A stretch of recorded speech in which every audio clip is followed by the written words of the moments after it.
Whatever may be said in praise of poverty, the fact remains that it is not possible to live a really complete or successful life unless one is rich. No man can rise to his greatest possible height in talent or soul development unless he has plenty of money. For to unfold the soul and to develop talent, he must have many things to use, and he cannot have these things unless he has money to buy them with. A man develops in mind, soul, and body by making use of things, and society is so organized that man must have money in order to become the possessor of things. Therefore, the basis of all advancement for man must be the science of getting rich. The object of all life is development, and everything that lives has an inalienable right to all the development it is capable of attaining. Man's right to life means his right to have the free and unrestricted use of all the things which may be necessary to his fullest mental, spiritual, and physical unfoldment, or, in other words, his right to be rich. In this book, I shall not speak of riches in a figurative way. To be really rich does not mean to be satisfied or contented with a little. No man ought to be satisfied with a little if he is capable of using and enjoying more. The purpose of nature is the advancement and unfoldment of life, and every man should have all that can contribute to the power, elegance, beauty, and richness of life. To be content with less is sinful. The man who owns all he wants for the living of all the life he is capable of living is rich, and no man who has not plenty of money can have all he wants. Life has advanced so far and become so complex that even the most ordinary man or woman requires a great amount of wealth in order to live in a manner that even approaches completeness. Every person naturally wants to become all that they are capable of becoming.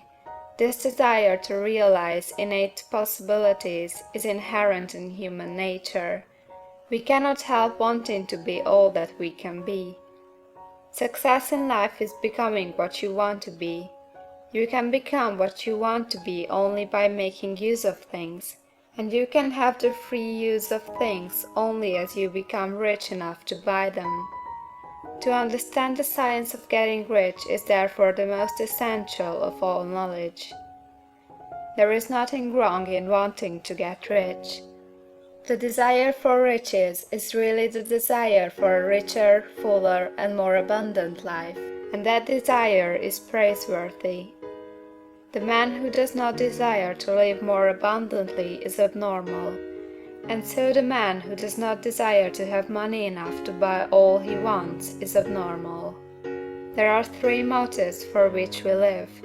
We live for the body, we live for the mind, we live for the soul. No one of these is better or holier than the other.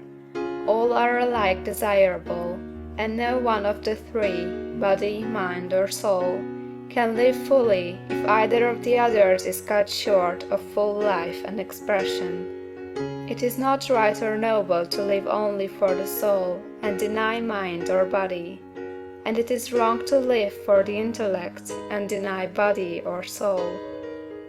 We are all acquainted with the loathsome consequences of living for the body and denying both mind and soul, and we can see that real life means the complete expression of all that man can give forth through body, mind, and soul.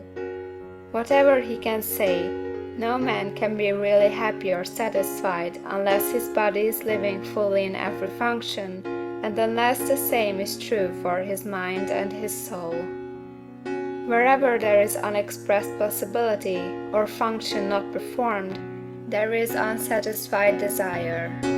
Desire is possibility seeking expression, or function seeking performance.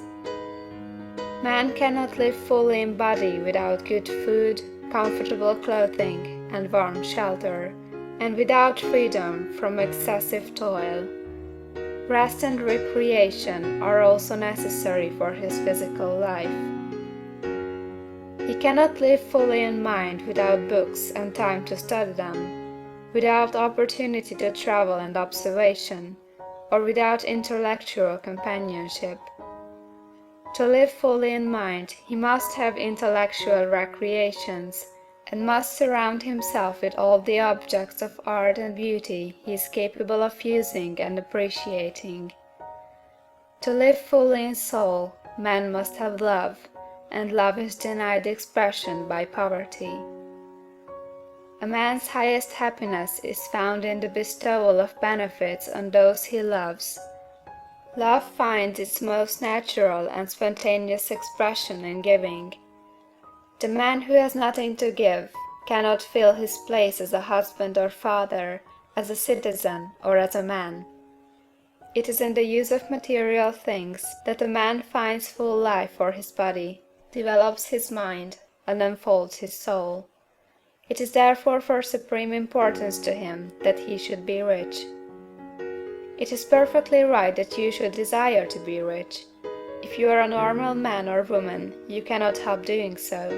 It is perfectly right that you should give your best attention to the science of getting rich, for it is the noblest and most necessary of all studies. If you neglect this study, you are derelict in your duty to yourself, to God and humanity. For you can render to God and humanity no greater service than to make the most of yourself.